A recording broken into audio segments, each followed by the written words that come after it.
Ouh! Eh ben, encore une fois, c'était compliqué, hein.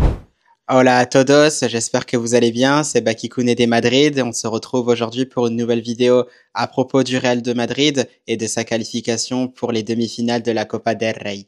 Vamos! Eh bien, en effet, comme vous l'avez vu, le Real de Madrid s'est donc imposé 3-2 face à Leganés. C'était en quart de finale de la Copa del Rey, un match qui n'était pas facile puisque le Real de Madrid, une fois de plus, et ça c'est vrai que ça commence vraiment à m'agacer, a encore concédé la première occasion de ce match face à un adversaire. Donc comme vous l'avez compris, cette occasion, elle était pour Leganés, une occasion pour moi assez nette puisque c'est André Lounine qui est resté très vigilant, qui va écarter cette frappe justement de l'attaquant de Leganés. Il me semble que c'était Cruz, une frappe croisée pied gauche, bien repoussée par le gardien ukrainien. Et là, c'est vrai que, comme je l'ai dit, c'est assez agaçant parce que on ne règle pas les problèmes, tout en sachant qu'on avait fait tourner l'effectif.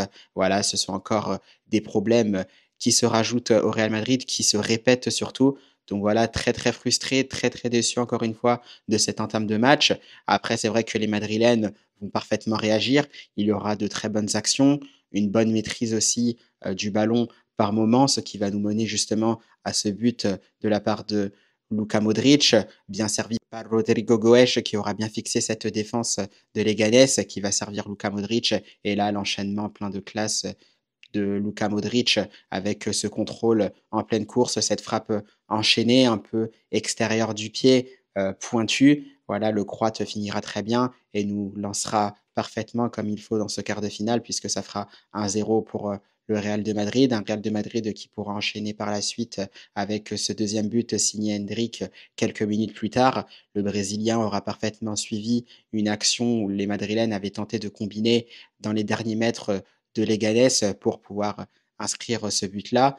Voilà, cette combinaison n'aura pas vraiment marché, mais le ballon sera un peu repoussé. Il y a eu un petit cafouillage, ce qui aura permis justement à Hendrik de finir parfaitement cette action. Le Brésilien, comme je le disais, aura parfaitement suivi. On voit que c'est un numéro 9, il l'a encore prouvé sur cette occasion-là, et ça fera 2-0 pour les Madrilènes. Et là, je me dis, bah, super, voilà, on est dans un quart de finale de Copa del Rey, on fait tourner, on a la chance de mener 2-0. On se dit peut-être qu'on va dérouler ou peut-être à la limite qu'on va gérer jusqu'à la fin du match. Il n'en est absolument rien puisque le Real de Madrid va déjouer. Un Real de Madrid, encore une fois, qui va s'endormir, qui va laisser jouer l'adversaire, en l'occurrence Leganés. Et Leganés va réussir justement à revenir au score en mettant un premier but concédé naïvement où la défense est trop facilement débordée à mon goût. Jacobo Ramon qui aura été en difficulté, un jeune de la Castilla. C'est vrai que ce n'est pas du tout facile d'être lancé comme ça dans un grand bain en Copa del Rey en défense centrale. Malheureusement pour lui, il fera une erreur. Il aura les bras écartés sur son intervention sur la frappe de Cruz. Penalty pour les Ganes, penalty immédiatement transformé.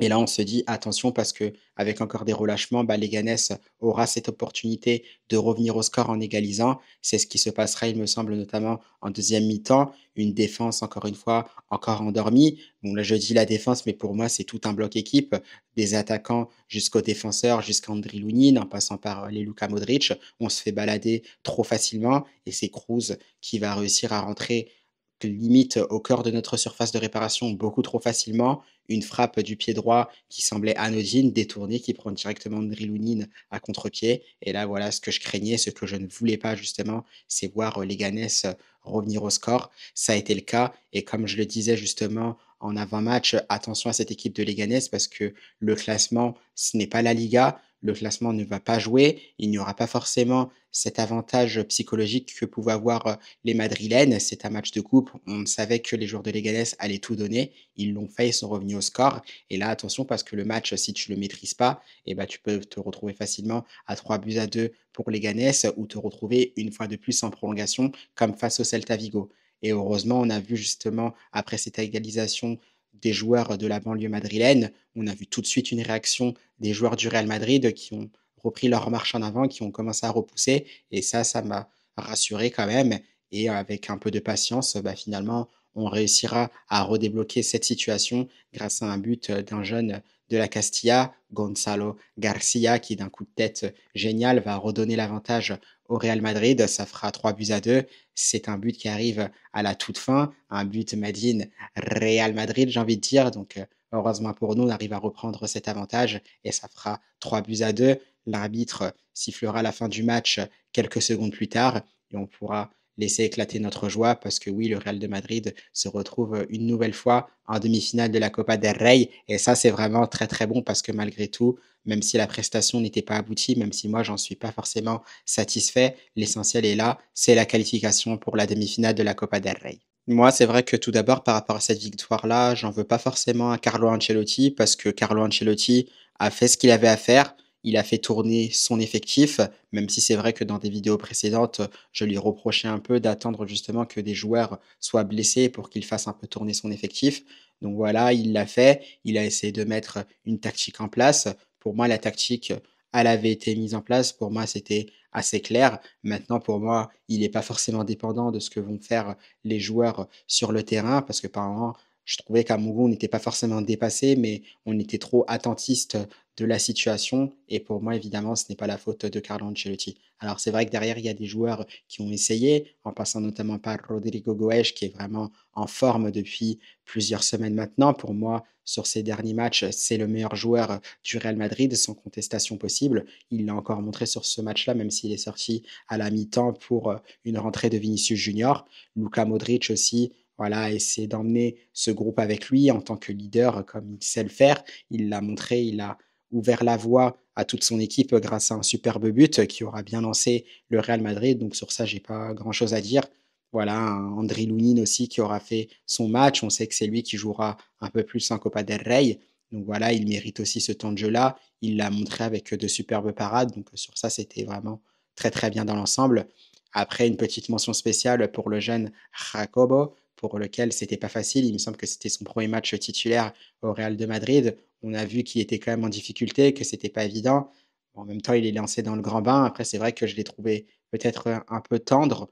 Maintenant, c'est vrai que je ne sais pas s'il rejouera à l'avenir. Peut-être que oui. Il a montré quand même ses limites, notamment au niveau du potentiel. Est-ce qu'il a le potentiel pour jouer plus de matchs avec le Real Madrid? Ça reste à voir. Je ne suis pas sûr que les dirigeants ont été convaincus de sa prestation. Maintenant, voilà, moi, je lui laisse évidemment le bénéfice du doute parce que avec tout le contexte, avec tous les défenseurs qui manquent en ce moment au Real de Madrid, je lui veux pas. C'est pas forcément sur lui que je portais une grande attention ce soir. Donc voilà, malgré tout, j'ai trouvé quand même pour une première prestation, voilà, une prestation quand même intéressante. Il y a des bonnes choses, des mauvaises choses. Donc voilà, il faut retenir l'ensemble des deux. Mais voilà, très très content quand même pour le joueur. Et voilà, il doit continuer à travailler pour avoir sa chance de nouveau à l'avenir. Donc voilà, quand même une petite mention spéciale pour Jacob.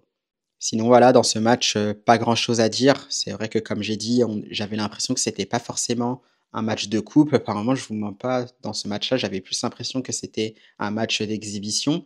Donc, un Real de Madrid qui était vraiment tranquille, au petit trop-trop. J'étais content quand même de revoir certains joueurs, voir un peu plus Hendrick jouer, par exemple. C'est vrai que le Brésilien a essayé d'être remuant, de faire ce qu'il a pu. Il a montré de très bonnes choses. Moi, j'ai bien aimé son but, notamment on le voyait dans un pur aspect d'un numéro 9 où il suivait bien l'action. Il l'a très très bien suivi effectivement et il a fini comme il fallait, même s'il ratait justement une occasion un peu plus tôt dans le match où il était un peu trop tendre sur sa frappe pied droit. La frappe est un peu restée dans la godasse, comme on dit, mais voilà, ça montre encore une fois le potentiel du joueur, même si par moments il y avait des actions que j'avais pas compris ou sur une contre-attaque, il se retrouve un peu excentré côté gauche où il a cette possibilité de frapper. Et en tant que numéro 9 dans la surface de réparation, il doit frapper. Hendrick doit frapper, surtout que voilà, ce n'est pas un titulaire, il joue très très peu. Tu es un numéro 9, il faut avoir ce côté égoïste. Donc il aurait dû frapper à ce moment-là, il n'a pas osé, il a préféré essayer de faire la passe à l'un de ses partenaires et malheureusement le ballon aura été intercepté. Donc voilà, c'est sur ça justement où on voit que le Brésilien manque de temps de jeu et c'est justement le gain de temps de jeu, le fait de jouer beaucoup plus qui lui fera prendre de bonnes habitudes et qui lui fera prendre certainement la décision à l'avenir de terminer ce genre d'action parce que quand on est numéro 9, ce genre d'action pour moi, ça doit finir par une frappe. Après, effectivement, s'il a vraiment cette meilleure possibilité-là de servir un partenaire, oui, il faut la saisir. Mais pour le coup, ce qui s'imposait sur cette action-là, c'était une frappe. Peut-être une frappe croisée pied gauche, sachant que on sait que le Brésilien sait le faire. Il l'a tenté, il en a déjà marqué, on l'a vu notamment en début de saison face au Real Valladolid. Il a refait le coup face à Stuttgart, il me semble, lors de la première journée dans cette campagne de Ligue des Champions. Donc voilà, le Brésilien sait le faire et c'est vrai que j'ai trouvé ça dommage qu'il ne prenne pas sa chance car ça aurait pu faire un doublé. Donc voilà, mais sinon, dans l'ensemble, c'est vrai que le Brésilien aura été intéressant et tout ce qu'on veut, c'est qu'il joue davantage. Par contre, c'est vrai que d'un côté, on a le cas Arda Güler. C'est vrai que moi, le cas Arda Güler, je ne comprends pas parce qu'il me semble que lui, encore une fois, au départ, il est aligné plus côté droit et pour moi, c'est tout ce qu'il ne faut pas faire. Ne surtout pas aligner Arda Güler plus à droite. Arda Güler, on l'a déjà dit, pour moi, c'est un numéro 10. C'est un peu comme Mesut Özil, donc derrière les attaquants, un meneur de jeu, distiller des bons ballons pour ses attaquants. C'est dans ce registre-là qu'il est très fort. On l'a vu notamment à l'Euro, où il était beaucoup à l'intérieur, au cœur du jeu, et c'est vraiment là que le Turc est intéressant. Là, c'est vrai qu'Ancelotti, le mettre à droite, pour moi, je ne vois pas vraiment d'intérêt. Je vois pas d'intérêt de mettre Arda Güler côté droit. On réduit considérablement son potentiel. Ce n'est pas bon pour le joueur, et c'est encore moins bon pour le Real de Madrid, car le joueur ne pourra pas apporter un maximum de choses à cette équipe-là. Donc voilà, je trouve ça vraiment dommage de voir Arda Güler dans ces situations-là. Pour moi, je me dis, si le joueur est dans cette situation-là, si on le met à chaque fois côté droit et qu'il n'apporte pas grand-chose au Real Madrid, bah, je me dis finalement, est-ce qu'il ne serait pas mieux dans un autre club qui serait capable justement de le faire jouer à son poste, si ce n'est pas le cas au Real de Madrid, parce que je trouve ça vraiment dommage. Donc voilà, c'est ce que j'attends par la suite. J'espère qu'un jour Ancelotti va nous écouter d'ici la fin de la saison. Arda Güler au cœur du jeu, s'il vous plaît. En numéro 10, si c'est possible, ou même dans un milieu de terrain à 3, si vous voulez, avec deux relayeurs en pointe haute, où Arda Güler serait l'une des pointes hautes, ce serait bien aussi. Mais là, comme ça, sur son côté droit, moi, j'aime pas du tout et on voit pas toutes ses qualités. Et ça, c'est vraiment dommage. Donc voilà, c'est à peu près tout ce que j'ai à dire sur ce quart de finale entre le Real de Madrid et les Ganes. Très content évidemment que le Real de Madrid puisse se qualifier une nouvelle fois pour la demi-finale de la compétition. Pour rappel, la demi-finale de cette Copa del Rey se jouera en deux fois, un match aller, un match retour. De ce qu'il semblerait, le match aller aura lieu fin février et justement la demi-finale au retour se déroulera durant le mois de mars, je crois, ou début avril, et avec une finale qui sera fin avril, justement, à l'Estadio de Séville. Il me semble que c'est le stade olympique. Donc il faudra évidemment aussi attendre le tirage au sort des demi-finales, parce que je crois qu'il y en aura un, mais il faudra attendre les quarts de finale restants, donc celui de la Real Sociedad, je crois, contre Osasuna, et surtout celui-là du Barça face à Valence à Mestalla.